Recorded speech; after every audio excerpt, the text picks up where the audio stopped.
to Victoria now, and the Werribee and Prahran by-elections will be held tomorrow. The Liberal Party with a great chance to pick up a seat or two, but it might well provide a bigger marker for how much Labor is on the nose, and Anthony Albanese will be watching.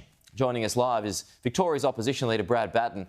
Good to see you, Brad. How are you feeling ahead of tomorrow? Look, obviously a bit of excitement around. We'll be out and about again today. I'm heading over to Werribee and Prahran to go and meet the local candidates and have a discussion with the community about the things that we've been talking about that are important to them, crime and infrastructure and the neglect of the West. The ghost of the big spending Tim Pallas really reigns supreme here, sort of casts a shadow over tomorrow, does it not, who's left the state in a terrible financial mess. Shouldn't these two seats be a lock for you? No, if you go back in history, and obviously we can only look at history as the hopefully not a big predictor of the future, but the last time the Liberals won a seat from the Labor Party in a by-election was 1948 in the lower house. So history's not on my side, but in saying that, we're out there, we're working, we want to make sure that the people in the West know they've got a voice. They haven't had a person in that area who's represented them for a long time. Given the state of things, though, the economic picture, surely, I mean, you'd have to feel some confidence. It's going to be a close battle. We've got to go in there and just do everything we can. So today I'll be back out in Werribee. I'll be there tomorrow again. I know Steve Murphy's on the ground working really hard each and every day. We can only put forward our best foot. We want to make sure that we're listening to the community about the things that are important. What's going to happen in Victorians will get an opportunity, or particularly in Werribee and Prahran, we'll get an opportunity to send a message. Hopefully, it's the start of process for change. On expenses, Chris Minns, the New South Wales Premier, he had the chance to pick up the NFL games, but nixed it because, you know, there were other priorities. Money needed to be spent elsewhere. The Chief Minister of the ACT did the same when it came to a World Cup rugby union match.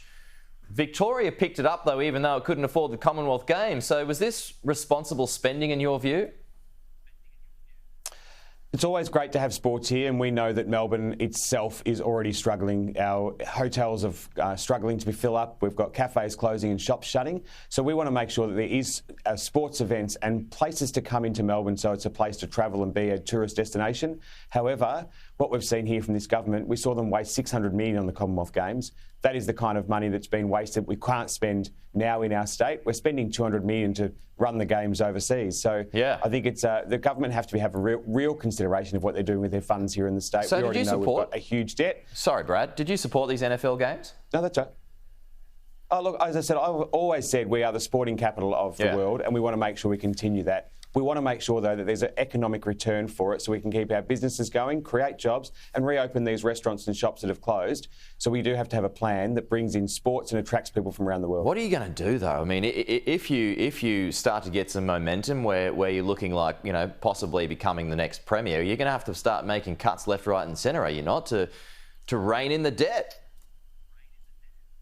I think the actual biggest focus here would be how do you adjust our tax system to make it fair to get investment back in the state. If we get more people investing, obviously the tax base broadens. If that broadens, we can spend the money more wisely. But we also have to refocus on how we're delivering our services. So we've actually always said, if we're going to change anything in the government, we have to ensure the money is going towards frontline services because people are seeing roads are crumbling, struggling to get in the hospital and less police. So we'll have to make changes in how we allocate that to ensure that we have the frontline services a priority, spend wisely and have a long-term plan to cut down that debt. How much do you think the Werribee and Prahran by-elections feed into the national story for Anthony Albanese and Peter Dutton ahead of the federal election? I think people do see the difference between state and federal politics, and they know that the crime issues that are happening in both those areas are a state issue. They know that the infrastructure problems they've had are mostly state issues. They know that they've been misled down, particularly in Werribee, when they were promised the Wyndham Vale line with the electrification of the railway line, and now the money's all been spent on the SRL over in the east. They know that that is Jacinta Allen, not Anthony Albanese. However, if the sentiment is there for change and people start to see it, obviously Peter Dutton will be interested to see the result and Anthony Albanese will panic if it starts to get too negative. All right, look forward to seeing those results tomorrow. Brad, good to see you. Thank you. We'll chat again soon.